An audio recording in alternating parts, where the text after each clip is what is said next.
Can you explain what's going on with people that are from northern latitudes, like Norway up there, and they have like super light blue eyes, and people from like equatorial latitudes, they're always dark brown eyes? Yeah, I mean, this is a story about melanin, same as like melanation in the skin. So when you live near the equator, your body, most people will think about like, let's say centralized dermatologists, they'll say the skin has more melanin because it's protecting the body from UV light. That's not the whole story whatsoever. That melanin is actually productively using that UV light. Like I mentioned, when high quality, high UV index sunlight interacts with melanin in your skin, it can split water molecules and make free energy essentially for the cells. Mm-hmm. So that's a huge reservoir of potential to tap into. If you're biology, you want to leverage that energy coming from the sun. The UV light is very high energy wavelength of light. So you can leverage that to actually give your body free energy. And what we actually didn't talk about is that in addition to making the alpha, beta, and gamma endorphins, which work on the brain and mood and dopamine status, we also make alpha, beta, and gamma MSH, or melanocyte-stimulating hormone, in response to UVB light in particular. So the melanocyte-stimulating hormones, as the name implies, stimulate the production of melanin in the skin and also in other parts of the body as well, like the deeper parts of the brain, et cetera. But in addition to that, they also directly work on the hypothalamus, in particular alpha MSH, to suppress appetite and increase energy expenditure. So the hypothalamus is the like thermostat of the body and the brain. And that, if you hear that phrase, like that statement, it should be like, wow, that's like a holy grail, and especially in weight loss, because if you want to lose weight and maintain healthy body composition, you want to have a lower appetite and a higher energy expenditure, right? Mm-hmm. And even I remember talking to my old boss at Penn, mentioning a bit about this story in the beginning when I was learning about it. And he was like, yeah, alpha MSH, like that's been a marker for obesity for years. Like it's been very highly associated, like low alpha MSH or modulations in that pathway is highly associated with obesity and metabolic syndrome. Mm-hmm. So our bodies are naturally supposed to make an abundance of alpha MSH as well as the beta and gamma in response to UV light.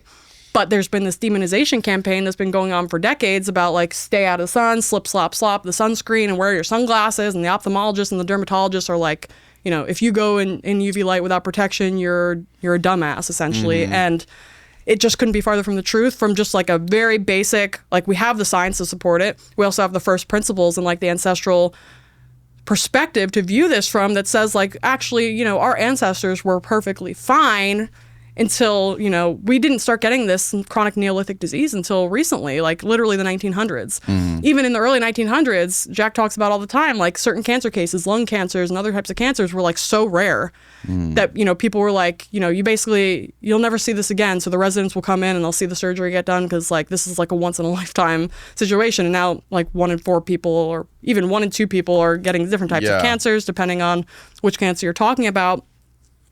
And it's clearly an epiphenomenon of our modern circumstances, our modern way of life. So it seems like the onus or the burden should be on the centralized model to prove their perspective, but instead it's like, we're just going to tell people this is the case. They're not going to question it because we've MK Ultra'd them and now they're compliant and blue light toxic and, you know, they're just going to listen to whatever we say. And it's ultimately lining the pockets, of course, because if you were able to like heal your own diseases or avoid them altogether through leveraging, let's say, nature and a healthy diet and moving your body outside, then, you know, you don't really need that system anymore. So, I mean, not to be completely conspiratorial, but it feels like this is the right place to talk about this stuff anyways. It is. So, okay, then why does the sun damage our skin and give us skin cancer and melanoma if the sun's so good for us? Alexis, well, I'm glad you asked. Answer me that, my friend. I'm glad you asked. Because if you actually look at the literature, I have a pinned post on my Instagram because so many people ask me this freaking question. And I'm like, just go look at my post. Because there's like 10 articles pinned there that show that actually, in the case of melanoma, low vitamin D is associated with melanoma incidence and severity. Low vitamin D is associated with melanoma. So vitamin D is primarily made in response to the sun in the skin. Right. UVB light interacts with 7-dehydrocholesterol in the skin, stimulates the production of pre-vitamin D3. That can go and be processed in the liver and the kidneys, ultimately to make the monohydroxy and the dihydroxy form. And that's associated, we can use that 25-hydroxy form, which is like the storage form of vitamin D. There, yes, that's it, exactly. So that's associated with your sun exposure habits. So the 25-hydroxy storage form in the bloodstream is a pretty good proxy for your sun exposure habits, and that's why you can use apps like DMinder, which essentially allow you to start a timer. You put in your skin type and like how many clouds there are, and then it will tell you how much vitamin D you're making per unit time. And it's pretty close, like it's pretty good prediction. Now, in addition to that, we also see that people who work outdoor occupations have lower levels of melanoma than people who work indoor occupations. We also see that people who have chronic, regular, daily sun exposure have lower levels of melanoma incidence and severity than people who avoid the sun altogether. The problem, as emphasized in the literature, is really intermittent sun exposure, which is when you never go outside and then you go on vacation to the Bahamas, you blast yourself for 3 days, you get burned to a crisp. That's a problem. But when you're getting daily sun exposure and you're chronically building that solar callus, as Jack would say, you're not only giving yourself all these other benefits, you're also protecting yourself against melanoma. And not to mention that like there's no discussion of risk-benefit analysis in this sun, like let's say the mainstream propaganda around the sun. Yeah. Because if you were actually to look at that risk-benefit, you could say, okay, maybe if you're, not going outside very much and you're going out in the sun intermittently, you could have a slightly increased chance of like basal cell or squamous cell carcinomas. I would say the data is still kind of out on the melanoma unless you're really frying yourself regularly. But also, if you're going out into the sun, you're protecting yourself against cardiovascular disease, other cancer types, breast, colon, prostate, blood cancers. You're protecting yourself against neurodegeneration, Parkinson's disease, like dementia in general.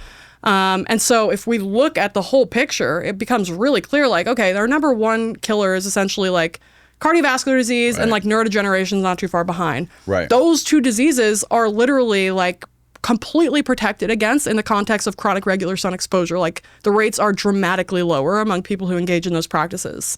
Wow. But nobody talks about that.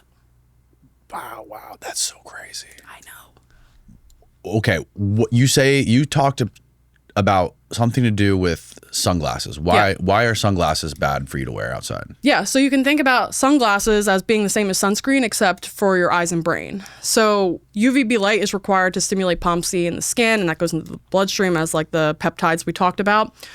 But also, in order to get the production of these peptides in the brain, we also need full spectrum sunlight coming in through the eyes.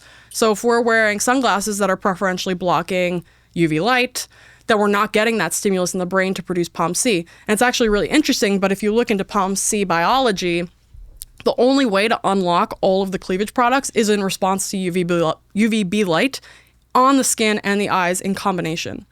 If you're only exposing one or the other, you're reducing essentially the total concentration of those peptides being produced because you're only getting production, let's say, either in the skin or in the brain.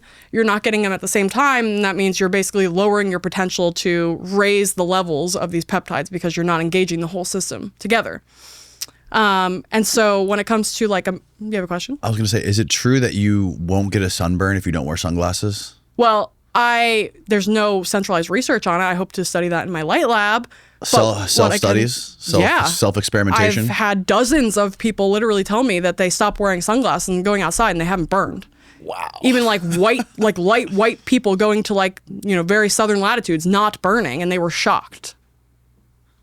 So it makes perfect sense when you think about this story of POMC being cleaved to alpha, beta, gamma, MSH. The melanocyte stimulating hormones are telling the melanocytes to make melanin in response to the sun. So why would you want to block your ability to make new melanin? Instead, if you're blocking that, you're going to burn because now you're not making the melanin synthetic response to help harness the photonic energy of the sun and protect your skin and also give you the benefits of the free energy production. And also there's something that happens, I've experienced it, when like I'll be in the ocean for like 6 hours surfing and I'll get this what's called surfer's eye, where my eyes will get bloodshot. And some people even experience this thing where they get like these crazy, what's it called? Pterygium, I think. Yeah, it's like a little skin flap that forms on the eye. Yeah, it forms like right over like the iris. Yep. What is that all about? And how would you avoid? Is that just from overexposure, like you were saying earlier, not spending enough time in the sun and just going out and blasting yourself for 6 hours straight in the salt water in the sun? Yeah, so I think what that primarily is, you're going to get that in conditions where there's a lot of glare. Same with like cataracts. If you're in conditions where there's a ton of glare, like on snow or on water, you're not only getting the direct rays from the sun, you're also getting like a double dose essentially because it's reflecting off the water as well. Right. I would actually argue that it's more the blue light than anything, because water, like if you look at the ocean, it looks kind of blue, right? That's because actually seawater and water in general reflects blue light. It doesn't like to absorb blue light. It doesn't like blue. And that's why it looks blue, because it's reflecting blue. Oh, wow. So that means you're actually getting more blue light because you're getting the 25% from midday sun, and then it's also reflecting off the water.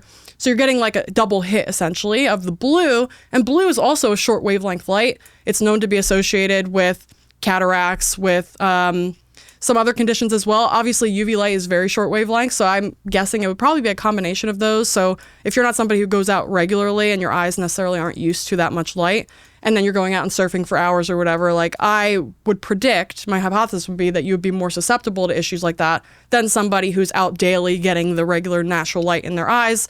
Then it's not that much of a leap.